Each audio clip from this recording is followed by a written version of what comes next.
Bienvenue à tous. Aujourd'hui, on va explorer un peu les réflexions de Claudia Oshry. C'est basé sur une conversation assez récente où elle parle de confiance, d'image, de sa vie un peu sous les projecteurs. Oui, tout à fait. La source, c'est cette interview où elle se livre pas mal sur son parcours, ses défis, et aussi son expérience avec l'Ozempic, qui a fait beaucoup parler, et même sa vision du travail. Exactement. Et notre objectif, en fait, c'est d'essayer de décrypter un peu les éléments clés derrière tout ça. Comment on construit sa confiance quand on est très exposé, comment on gère ce décalage quoi, entre l'image publique et la personne qu'on est vraiment, et puis, bon, les complexités d'une transformation personnelle aussi médiatisée. Oui. Et d'ailleurs, ce qui est frappant assez vite, c'est ce sentiment qu'elle a d'être souvent incomprise. Son humour, par exemple.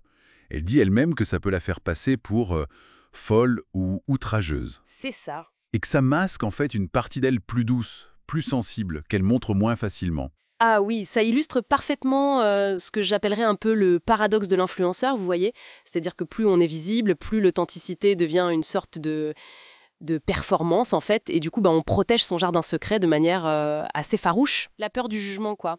Ça pousse à mettre des barrières, même quand on a l'impression de tout partager. Et cette tension, elle est particulièrement palpable quand elle parle de son expérience avec l'Ozempic.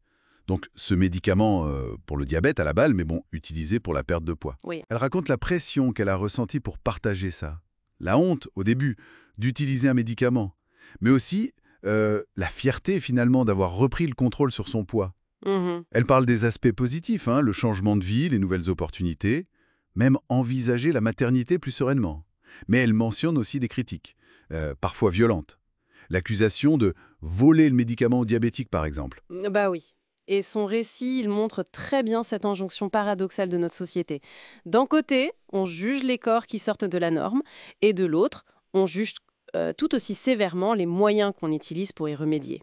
Surtout si c'est médicamenteux, perçu comme facile, quoi. C'est vrai. Donc, elle se retrouve critiquée dans tous les cas, en fait. Ça oblige presque à trouver une validation qui vient de soi, parce que l'approbation extérieure, elle est quasi impossible à avoir. Et ce qu'elle décrit, c'est pas juste prendre un médicament. C'est une lutte pour son autonomie face au regard des autres. Et elle utilise cet outil pour initier un changement plus large, hein, le sport, l'alimentation. Et après une transformation pareille, physiquement mais aussi médiatiquement, je me demande comment ça a joué sur sa confiance en elle. Parce qu'elle disait qu'avant c'était quelque chose qu'elle avait dû construire vraiment petit à petit. Oui. Apparemment, le soutien de son mari était crucial. Il la voyait comme la meilleure. Alors ça, c'est une excellente question. Parce qu'on voit bien qu'il y a comme différentes couches de confiance. Il y a celle qu'on cultive activement, presque comme un muscle. Il y a celle qui est nourrie par le regard d'un proche, ce miroir positif qui est essentiel. Mhm. Et puis, il y a cette autre confiance, celle qui naît de l'accomplissement, de la preuve par l'action, en fait. Et là, réussir ce changement physique majeur, ça semble avoir validé sa propre capacité à agir sur sa vie. Ça ancre une confiance peut-être plus intrinsèque, moins dépendante du regard des autres que celle qu'elle avait dû construire avant. C'est intéressant. Un autre point qui m'a interpellé, c'est sa vision du travail. Elle a bâti sa carrière en ligne très jeune, à l'université déjà, et pourtant aujourd'hui elle dit apprécier la structure d'un 9h-17, même si elle reste entrepreneuse. Ah oui. Oui, elle met en avant la valeur, parfois oubliée, des avantages d'un emploi salarié plus classique, la stabilité, les congés payés, l'assurance maladie, surtout, dit-elle, en pensant à fonder une famille. Oui, et ça, c'est intéressant parce que ça nuance quand même beaucoup le discours ambiant qui glorifie l'entrepreneuriat comme seule voie royale.